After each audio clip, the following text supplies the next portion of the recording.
Assalamualaikum warahmatullahi wabarakatuh.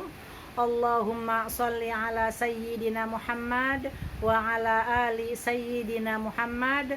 Rabbi shrahli sadri wa yassirli amri wahlul 'uqdatam min lisani yafqahu qawli. Nama saya Uyuna. Di sini saya akan memaparkan, menjelaskan sejarah peradaban Islam, salah satu mata kuliah STAI Nida El Adabi dengan dosen pembimbing Bapak Mujibur Rahman, yaitu tentang dinasti Umayyah. Dinasti Umayyah merupakan kekhalifahan pertama setelah era Khulafatur Rasyidin dalam sejarah Islam.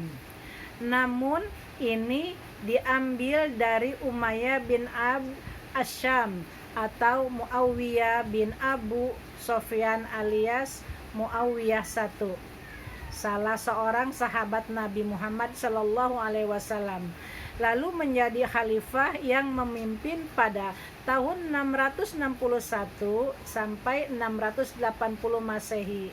Kepemimpinan beliau 19 tahun. Berdirinya dinasti Umayyah bermula dari peristiwa Tahkim atau Perang Siffin. Ini adalah perang saudara antara kubu Muawiyah I kontra Ali bin Abi Thalib, khalifah keempat setelah wafatnya Nabi Muhammad SAW. Secara garis besar, era kekhalifahan Umayyah yang berlangsung selama hampir 90 tahun terbagi dari dua periode utama, yakni tahun 661 sampai 750 Masehi berpusat di Damaskus, kini ibu kota Suriah.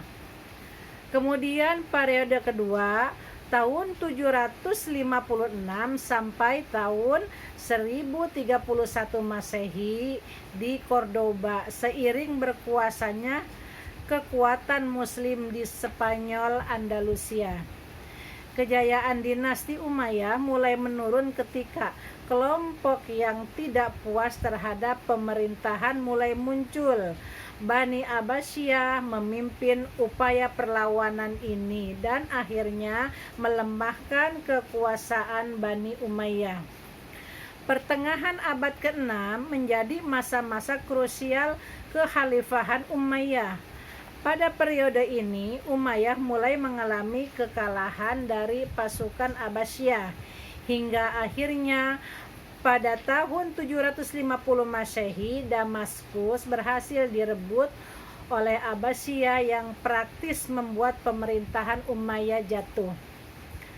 Khalifah terakhir dinasti Umayyah di Damaskus adalah Marwan II bin Muhammad tahun 744 sampai 750. Sejak itu berakhirlah era Umayyah di Damaskus dan dimulailah era baru di Andalusia dengan pusatnya di Cordoba, Spanyol.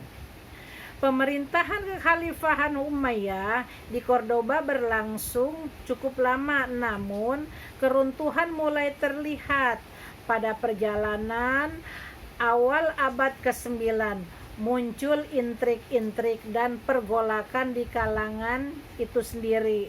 Wilayah kekuasaan Umayyah pun sedikit demi sedikit bercerai-berai. Kekhalifahan Umayyah punya peran besar dalam sejarah Islam, namun runtuh karena pergolakan sesama umat muslim itu sendiri. Demikianlah pemaparan saya tentang dinasti Umayyah. Atas segala kekurangannya saya mohon maaf, dan assalamualaikum warahmatullahi wabarakatuh.